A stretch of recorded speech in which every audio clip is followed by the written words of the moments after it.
खबर शामिल करते हैं वज़ीराबाद से मोहम्मद राहिल अमजद की रिपोर्ट के मुताबिक मोटरसाइकिल सवार बहन भाइयों को रास्ते में रोक कर मुलजमान का भाई पर तशद्दुद, डंडों, सोटों, मुक्कों से बुरी तरह ज़दोकोब किया, संगीन तौज की धमकियां दी। वाकई की CCTV फुटेज वायरल होने के बावजूद पुलिस थाना सदर ने मुलजमान के खिलाफ मुकदमे का इंदराज न किया। मुतासरा फैमिली और शहरियों का सरेआम गुंडागर्दी का मुजाहरा करने वाले नासिर के खिलाफ कार्रवाई का मुतालबा।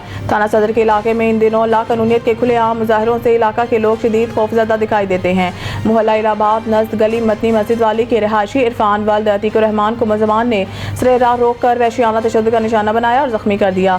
थाना सदर में गुजारी गई दरख्वास्त में अतीकुर रहमान नामी शहरी की जानिब से बताया गया है कि गुज़िश्ता रोज़ दिन 10 बजे साहिल का छोटा बेटा इरफान अपनी हमशीरा को ससुराल से घर लेकर आ रहा था। जो ही अपने घर के करीब पहुंचा, वहां पर पहले से बैठे हुए 3 मुलजमान ने साहिल के बेटे को रोक लिया और आते ही तू तकरार शुरू कर दी। धमकियां देने लगे, आपके साथ कौन है, हमें बताओ।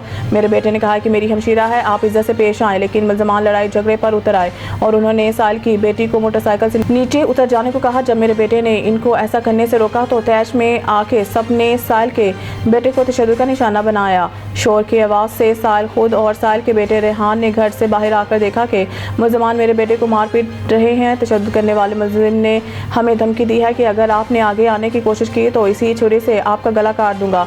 मौके पर उस्मान मोटर मैकेनिक और दीगर मोहल्ले अहले इकट्ठा हो गए। मुलजमान की मिन्नत समाजत करके मेरे बेटे की जान बख्शी कराई। वजह अनाथ 2-3 दिन पहले मेरे बेटे मुलजमान के दरमियान तू तकरार हुई थी।